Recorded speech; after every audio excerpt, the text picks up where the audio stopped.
नमस्ते, मैं धर्मेंद्र। आप देख रहे हैं 7 डेज गाइड। प्रधानमंत्री व्यापारी मानधन योजना क्या है, इसके क्या क्या फायदे हैं, इस योजना के लाभ कौन कौन लोग ले सकते हैं, इसका हम अप्लाई कैसे करें, इन्हीं सब के बारे में हम इस वीडियो में पूरी डिटेल में बात करने वाले हैं। तो आइए जानते हैं बिना समय गंवाए। प्रधानमंत्री व्यापारी मानधन योजना एक पेंशन स्कीम है। ये छोटे छोटे व्यापारी या फिर जो भी खुदरा विक्रेता हैं, उनकी सामाजिक सुरक्षा के लिए काफी अच्छा कदम है, जो उन्हें ओल्ड एज में प्रोटेक्ट करता है। अब हम बात करते हैं कि इस योजना का लाभ कौन कौन से लोग ले सकते हैं। मान लीजिए अगर आप छोटे मोटे दुकान के मालिक हैं तो आप आसानी से इस योजना का लाभ ले सकते हैं, या फिर छोटे मोटे होटल रेस्टोरेंट इत्यादि के मालिक हैं तो भी आप इस योजना का लाभ ले सकते हैं। या फिर खुदरा व्यापारी हैं, या फिर चावल मिल के मालिक हैं, या फिर तेल मिल के मालिक हैं, तो ऐसे लोग भी इस योजना का लाभ आसानी से ले पाएंगे। अगर आप कमीशन एजेंट हैं या फिर रियल एस्टेट के ब्रोकर हैं तो आप भी इस योजना का लाभ आसानी से ले पाएंगे। या फिर ऐसे लोग जो इसी टाइप के किसी दूसरे काम से जुड़े हैं या फिर किसी दूसरे बिजनेस से जुड़े हैं तो आप इस योजना का लाभ आसानी से ले पाएंगे। याद रहे कि आपका सालाना टर्नओवर 1.5 करोड़ से ज्यादा नहीं होना चाहिए। अगर 1.5 करोड़ से आपका सालाना टर्नओवर ज्यादा है तो आप इस योजना का लाभ नहीं ले पाएंगे। उसी तरीके से आपका एज भी 18 से 40 साल के बीच में होना चाहिए। अगर इससे ऊपर या फिर इससे कम है तो आप इस योजना का लाभ नहीं ले पाएंगे। अगर आप एनपीएफओ, एनपीएस या फिर ईएसआईसी के मेंबर हैं तो आप इस योजना का लाभ नहीं ले पाएंगे। या फिर अगर आप टैक्स पेयर हैं, टैक्स पे करते हैं, तो भी आप इस योजना का लाभ नहीं ले पाएंगे। अगर आप प्रधानमंत्री श्रम योगी मानधन योजना या फिर प्रधानमंत्री किसान मानधन योजना के तहत पहले से ही इनरोल्ड हैं तो भी आप इस योजना का लाभ लेने के लिए बिल्कुल भी एलिजिबल नहीं है। अब हम बात करेंगे कि प्रधानमंत्री व्यापारी मानधन योजना का लाभ लेने के लिए कौन कौन से डॉक्यूमेंट्स की जरूरत पड़ेगी। तो अगर आपके पास पहले से आधार कार्ड है तो इसके अलावा किसी और डॉक्यूमेंट्स की जरूरत बिल्कुल भी नहीं है।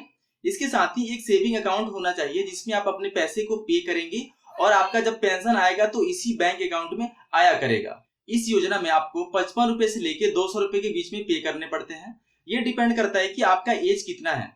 अगर आपका एज 18 साल है तो आपको 55 रुपए पे करने पड़ेंगे, और अगर आपका एज 40 साल है तो आपको 200 रुपए पे करने पड़ेंगे।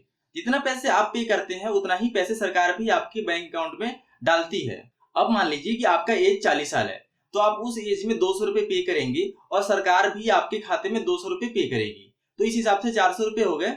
जब आपका एज 60 साल से ऊपर हो जाता है तो आपको 3000 रुपए पर मंथ पेंशन के रूप में दिया जाता है, जो कि ओल्ड एज में सुरक्षा के लिए काफी अच्छा कदम है, जिससे आपको दूसरे पर डिपेंड रहना नहीं पड़ेगा। 60 साल की एज के बाद पेंशन शुरू हो जाती है। अगर पेंशन के दौरान में ही अगर उनकी मृत्यु हो जाती है तो ऐसे कंडीशन में लाइफ पार्टनर को 50% पे किया जाता है, चाहे वो हस्बैंड हो या फिर वाइफ हो। अगर प्रधानमंत्री व्यापारी मानधन योजना के लाभार्थी 60 साल कंप्लीट करने से पहले ही परमानेंट डिसेबल हो जाते हैं या फिर किसी ऐसे कारण की वजह से इस योजना को जारी रखने में असमर्थ हो जाते हैं, तो ऐसे कंडीशन में उनके वाइफ या फिर हस्बैंड इस योजना को जारी रख पाएंगे। मान लीजिए अगर वो भी जारी नहीं रखना चाहती तो आप इस योजना से बाहर निकल सकते हैं आसानी से। जितने भी पैसे आप उस टाइम तक पे किए होते हैं वो पैसे ब्याज के साथ लौटा दिया जाता है आपको। अब बात आती है कि प्रधानमंत्री व्यापारी मानधन योजना की अप्लाई कैसे करें। तो इसे अप्लाई करने के दो रास्ते हैं। पहला तो आप घर बैठे ऑनलाइन अप्लाई कर सकते हैं, या फिर दूसरा सीएससी सेंटर पे भी जाके आप अप्लाई कर सकते हैं। हम इस वीडियो में जानेंगे कि ऑनलाइन घर बैठे अप्लाई कैसे करें। तो आइए चलते हैं हम अपने पीसी पे। हमें अपने ब्राउजर में टाइप करना है व्यापारी मानधन योजना। जब हम टाइप करके एंटर करेंगे तो सबसे ऊपर एक वेबसाइट आ जाएगी, ये देख लीजिए मानधन.in। हमें इस पे क्लिक कर देना है। इस पे क्लिक करने के बाद हम इनकी वेबसाइट पे आ जाएंगे तो हमारे सामने कुछ ऐसा इंटरफेस नजर आएगा।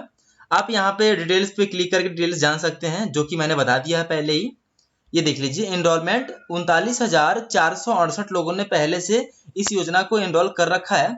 अब हमें यहाँ पे नीचे एक ऑप्शन दिखाई दे रहा है click here to apply now पे। इस पे हमें क्लिक कर देना है। इस पे क्लिक करने के बाद हमारे सामने दो ऑप्शन आएंगे, पहला सेल्फ एनरोलमेंट का और दूसरा सीएससी वीएलई का। अगर आप घर बैठे खुद से ऑनलाइन अप्लाई करना चाहते हैं तो आप इस पे क्लिक कर देंगे, वरना अगर कॉमन सर्विस सेंटर में जाके अप्लाई करना चाहते हैं तो आप सीएससी वीएलई पे क्लिक करेंगे। चलिए हम सेल्फ एनरोलमेंट पे क्लिक कर देते हैं।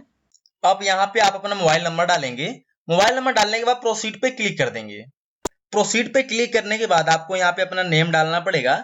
नेम वही डालें जो आपके आधार कार्ड पे सेम टू सेम है। उसके नीचे आप अपना ईमेल आईडी डालेंगे, ईमेल आईडी भी डालना पड़ेगा। उसके नीचे आएंगे तो यहाँ पे कैप्चा डालना पड़ेगा। कैप्चा में ये डालें 8422HG। Same to same SC डालना है। अगर कैपिटल में है तो कैपिटल में डालेंगे, स्मॉल में है तो स्मॉल में डालेंगे। अगर ये समझ में नहीं आ रहा तो आप इस पे क्लिक करके दूसरा कैप्चा भी मंगा सकते हैं।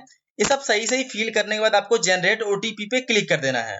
अब आपके मोबाइल नंबर पे एक ओटीपी आएगा, यहाँ पे ओटीपी डालेंगे और प्रोसीड पे क्लिक कर देंगे। अब हम फाइनली लॉगिन हो चुके हैं। ये देख लीजिए पूरी डैशबोर्ड हमारे सामने आ गई है।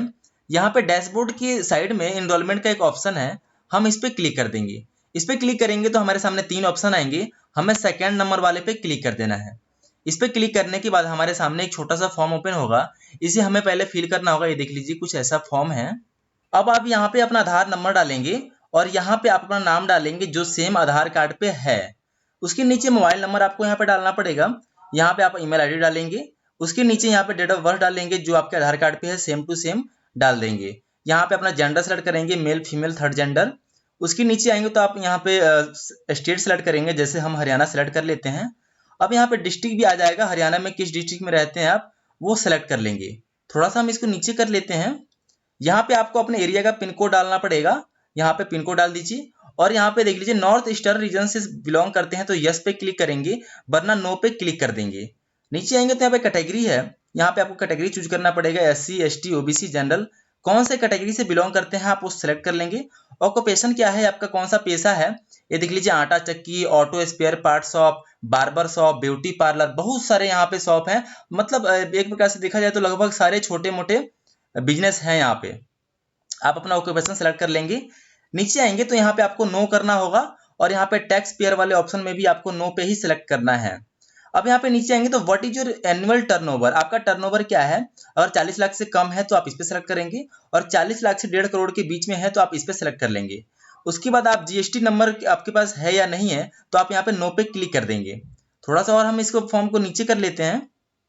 अब यहाँ पे देख लीजिए, अगर आप प्रधानमंत्री श्रम योगी मानधन योजना के लिए पहले से एनरोल्ड हैं तो यस पे क्लिक करेंगे, वरना नो पे क्लिक करेंगे। आप यहाँ पे नो पे ही क्लिक करें और यहाँ पे आपको इनका परमिशन देना पड़ेगा। इस पे आप क्लिक कर देंगे। फिर यहाँ पे क्लिक करने के बाद आपको सबमिट पे क्लिक कर देना है।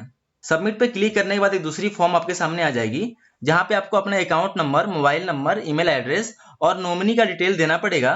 ये सब फिलहाल मैं करके नहीं बता पाऊंगा क्योंकि मेरे पास ऐसे कोई पर्सन अवेलेबल नहीं है जिनका मैं आवेदन कर सकूं। ऐसे कोई पर्सन अवेलेबल होते हैं तो मैं जरूर लाइव करके बताऊंगा। उसके बाद आपके सामने सेल्फ सर्टिफिकेशन का ऑप्शन आएगा, उसको आप डन करेंगे।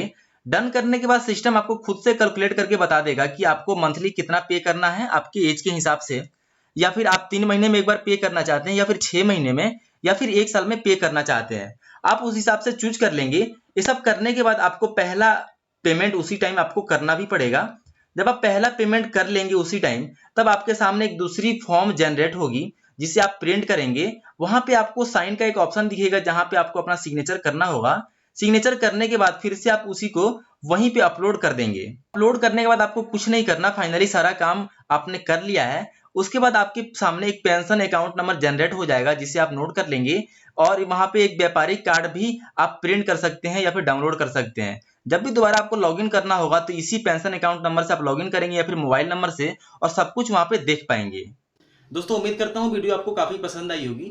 वीडियो को लाइक कर दीजिएगा और प्रधानमंत्री व्यापारी मानधन योजना से जुड़े कोई भी सवाल हो, कोई भी कंफ्यूजन हो तो आप उसी टाइम कमेंट करके पूछ सकते हैं, मैं जरूर रिप्लाई करूंगा। और ऐसे और यूजफुल वीडियोज के लिए जरूर चैनल को सब्सक्राइब कर लीजिएगा।